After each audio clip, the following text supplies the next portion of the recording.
Well guys, welcome to another video. There I am, and here is the space that we are going to be going into.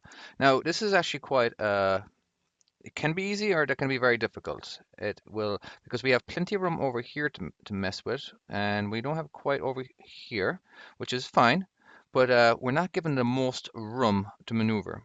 So most of our maneuvering will have to be at an angle. So anyway, we have our mirrors, and then we have our convex mirrors, and of course our important steering wheel.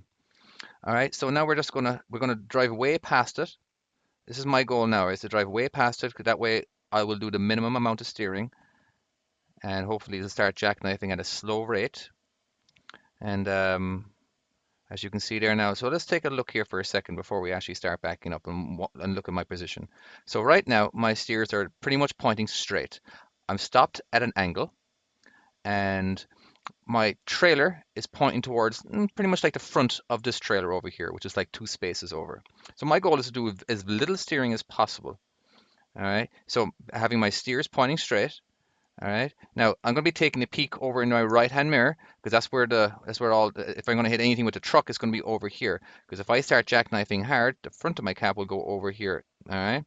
So let's just start backing up slowly. I'm going to be doing small little maneuvers, but trying not to do too much. All right. So it's just slowly jackknifing. So I'm chasing this a little bit there, which I shouldn't have, which you'll see in a second why. And so I'm chasing it, back to a jackknife, and back, and then back to a chase. As you can see, I overshot it by a lot. Now, I normally what I'd be able to do now would be just to pull forward and straighten up, but I haven't got that room. This is all the room I have. So I have to go all the way back to the left again. Okay, so now I'm going to straighten up a little bit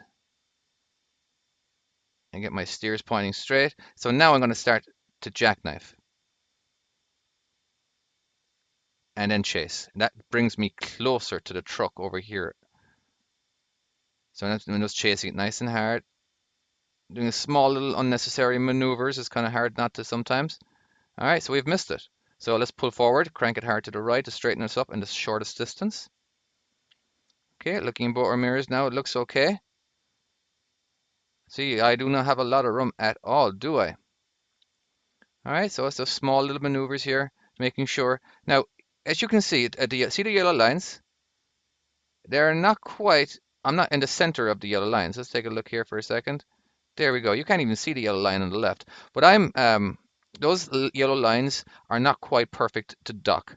When you're backing up and when you're finished your backing, make sure that you're actually lined up with the dock, not the lines itself. The lines are a lot of time there just to make sure that you are perpendicular to the building, that you are at 90 degrees to the building. So be very aware of that when you are backing up, that the dock plate can actually go into your trailer. Because this is actually a drop load. If I was off, they'd have to call the company and I'd have to come back to maneuver the trailer over so the dock plate could get in. So always take a walk back there just to make sure that you are lined up with the dock before you leave, all right, before you relax and go back into your sleeper. Here is a view of from where the dock is. Now I am not driving this fast, obviously. It is all sped up, but this is pretty much what I'm doing. See how I overshot it? Then I gotta go right back again, do another better jackknife and chase it, and then we're gonna do a little bit more maneuvering. All right, guys, hope you enjoyed this video. Please like, share, comment, subscribe, and all that good stuff, and I'll see you guys in the next video. Goodbye.